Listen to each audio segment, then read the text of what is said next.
We begin with Chapter 19.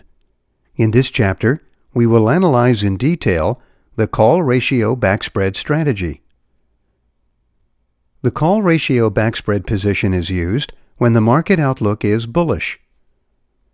The strategy consists of selling one or more calls and buying a greater number of calls with a higher strike price. All options must have the same expiration date. The Call Ratio Backspread strategy involves the purchase and sale of various call options.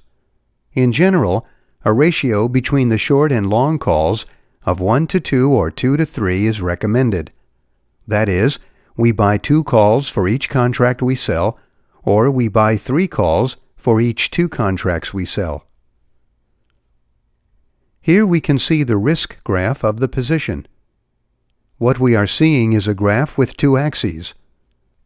On the vertical axis, the profits and losses of the position are indicated, and on the horizontal axis, the stock price is indicated.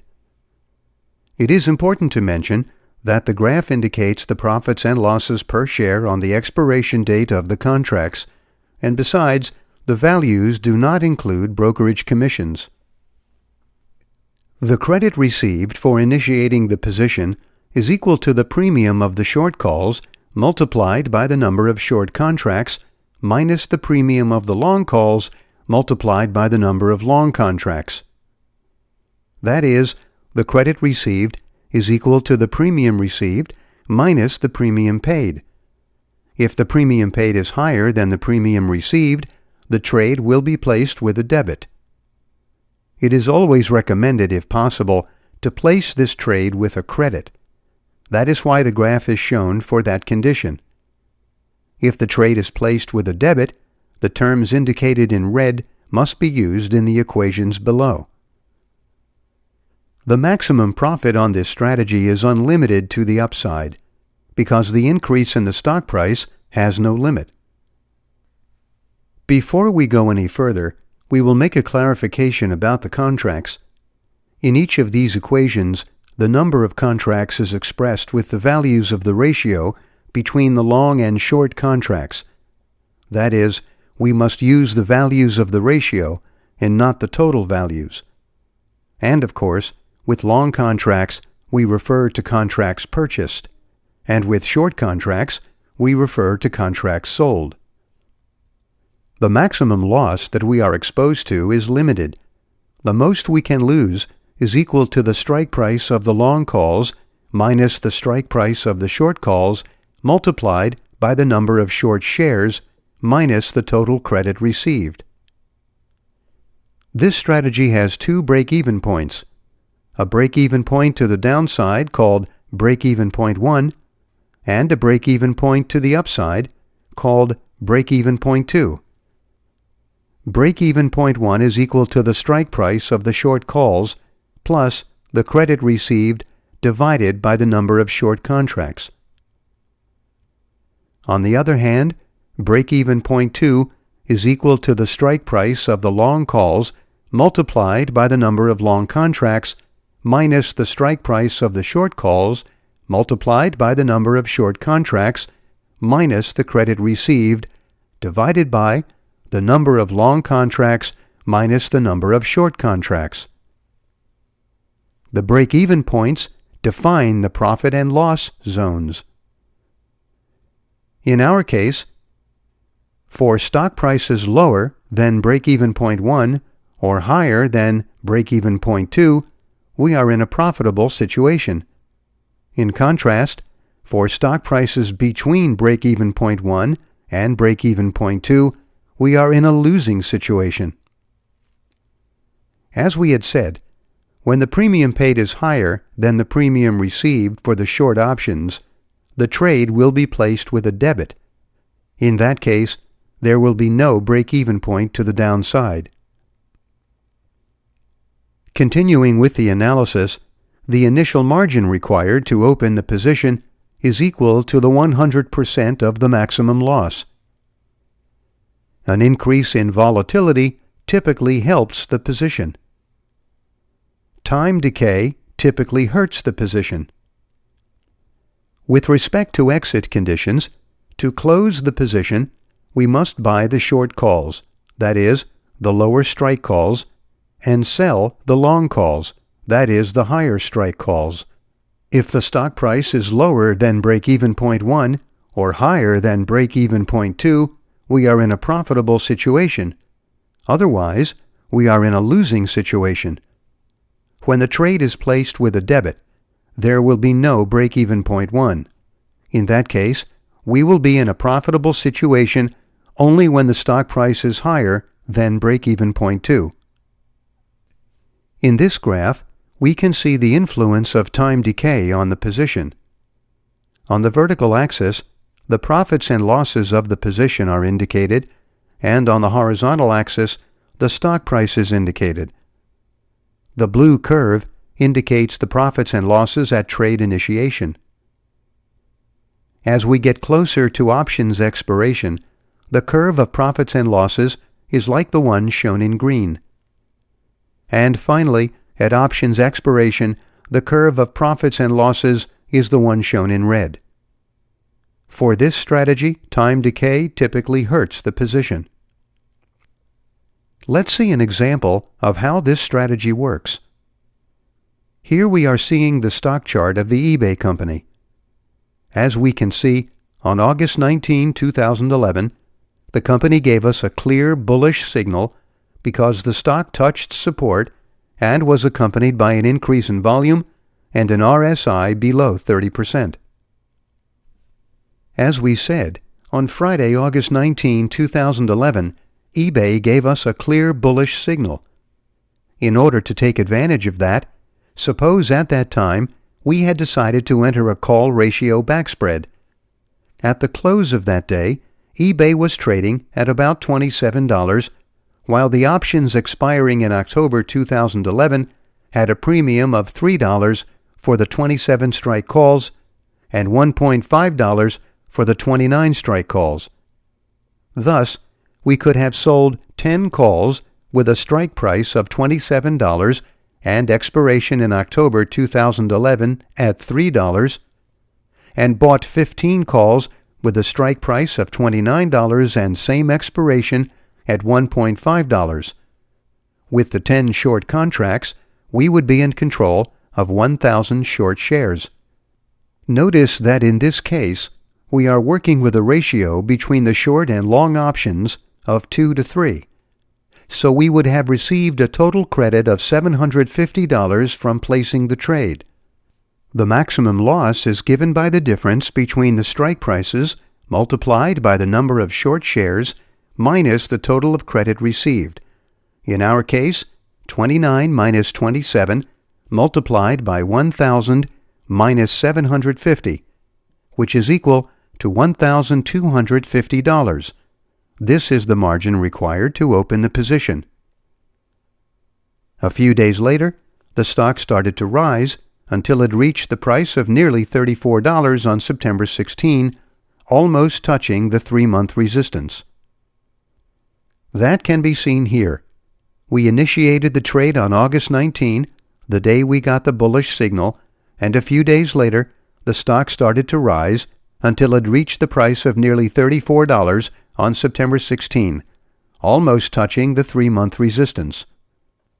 At that time, the premium of the 27 strike call was $6.1, and the premium of the 29 strike call was $5.2.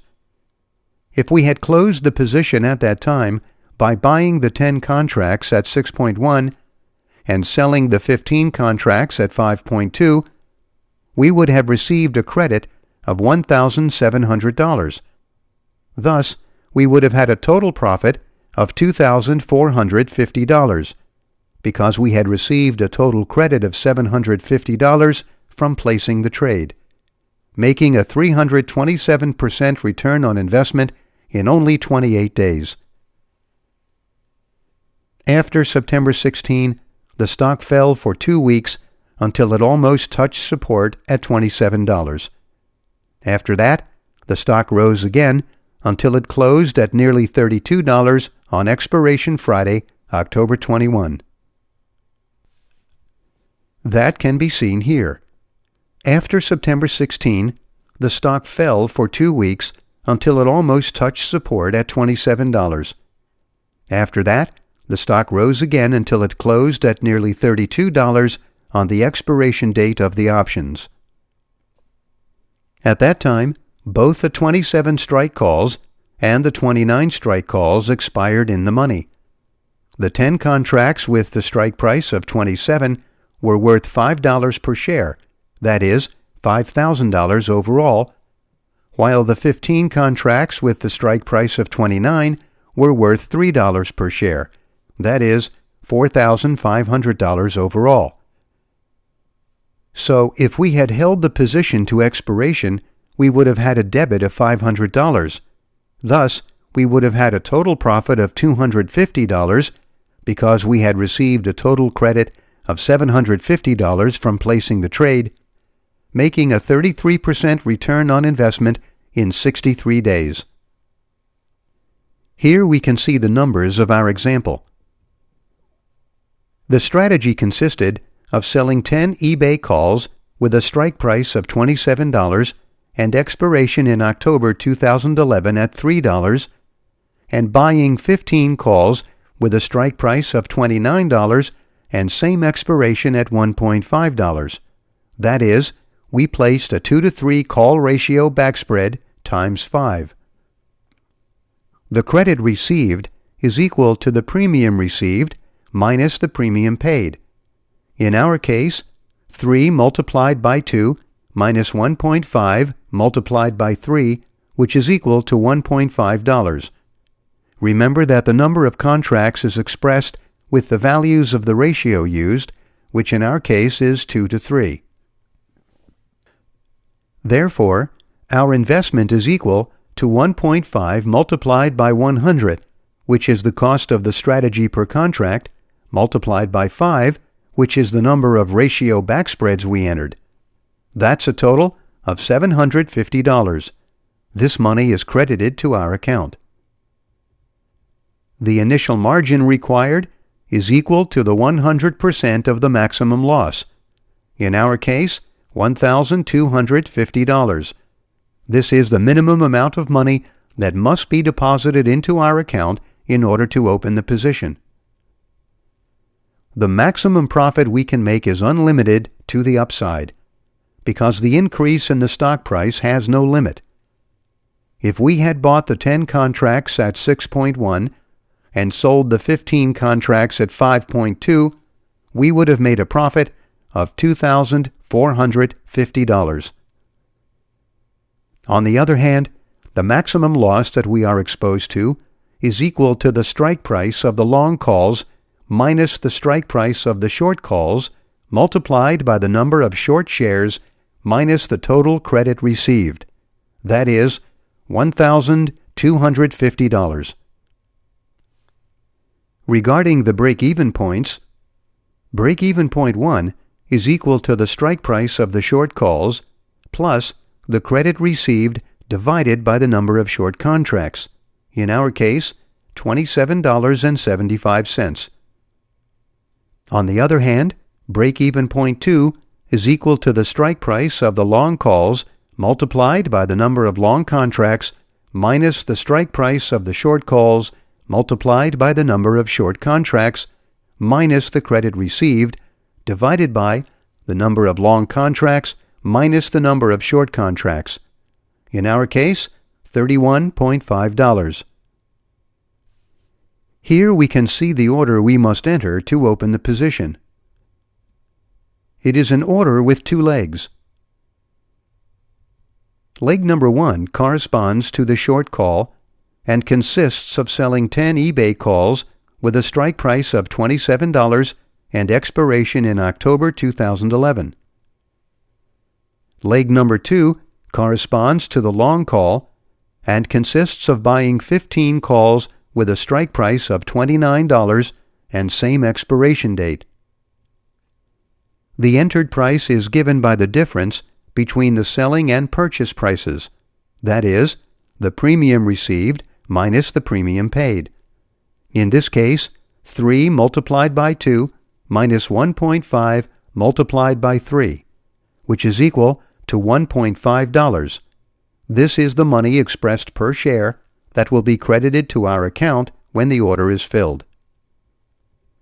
On the other hand, here is an example of the order we must enter to close the position. It is an order with two legs. Leg number 1 consists of buying the calls we had sold. Leg number 2 consists of selling the calls we had bought. The entered price is given by the difference between the selling price and the purchase price. In this case, 5.2 multiplied by 3 minus 6.1 multiplied by 2, which is equal to $3.4. This is the money expressed per share that will be credited to our account when the order is filled. Here we ended with the chapter Call Ratio Backspread.